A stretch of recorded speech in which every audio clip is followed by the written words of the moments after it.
Good morning. It's Friday, October 4th, and this is To My Liberal Friends. Well, now that Congress has gone home for the elections, we can start looking forward to what can happen in both the lame duck session, Biden's certainly a lame duck, and what could happen in the new Congress next year. Of course, both these issues will depend on what happens in the November elections. There are a couple of scenarios that we have to consider. One, that Harris wins the Oval Office, Republicans retake the Senate, and Democrats win the House. The second, Harris wins the presidential race, Republicans win both the Senate and House.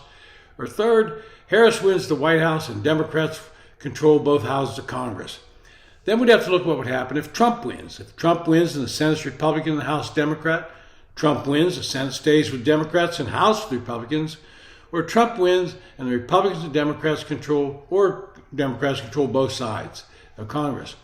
Well, in the first scenario where Harris wins as president, Republicans retake the Senate, and Democrats take the House, then you will see a stalemate during the lame duck session. Not much will really happen.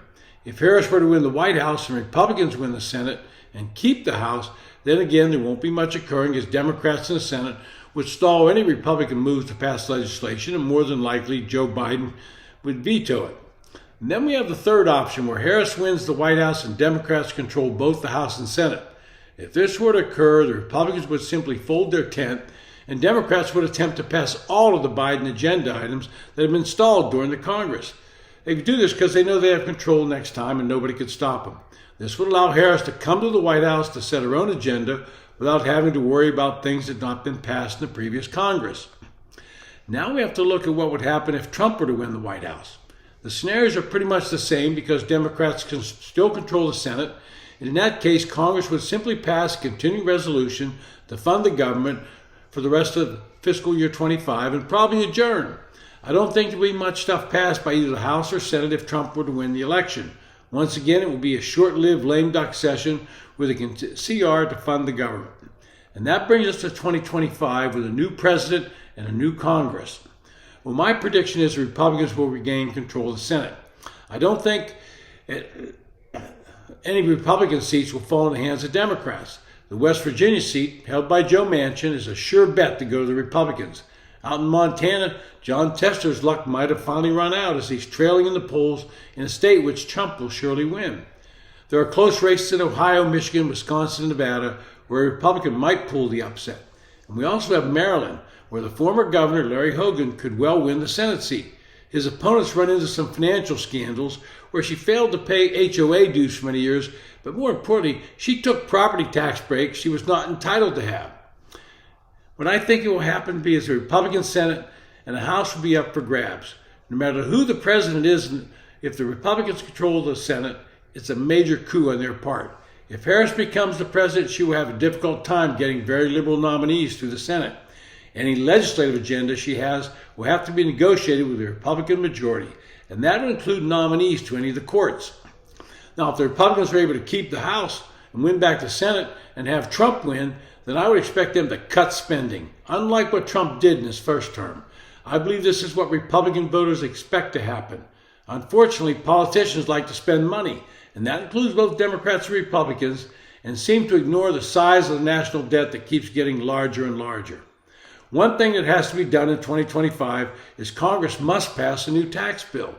The last tax bill was passed under reconciliation and therefore expires at the end of 25. To me, this will be a major test of how serious Republicans are about making some major reforms in the tax code.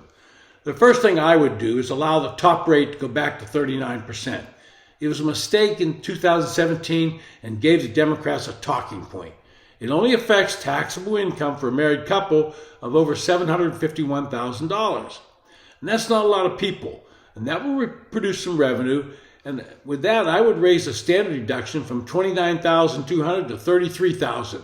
Now that affects about 80 million filers. I would then raise the SALT deduction to $20,000 and index it, which is something they didn't do in 2017, and it's catching more and more filers with inflation, even many in red states. Because the debt is spiraling out of control, I would then approach spending.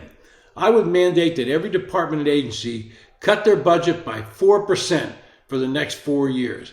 Having worked in D.C. for 42 years, I can assure you there's fat in the budget and more. They would tell the American public that the Republicans are serious about bringing some fiscal sanity to government. Finally, I would tackle Social Security. And I know this is a hot button issue. I would raise the retirement ages to 65 and 72 and phase them in over 8 years. When the act was passed in the 1930s, the median death age was about 67. Today it's north of 76. So doing this would acknowledge that we live and work longer. Now, Democrats will cry that we're making people work too long, but guess what? We already are. Then I would raise the FICA limit to $300,000 immediately. Republicans will yell and scream and call that a tax increase, but it's only for those making over $168,000. This would mean less money going out and more coming in. It's only a start, but something has to be done or benefits will be cut by 20% in 2032. We should not wait to act until then. Let's get some of these things done and show the American public that government, and especially Congress, can actually work to do things that benefit the American public. This has been To My Liberal Friends. Thanks for listening.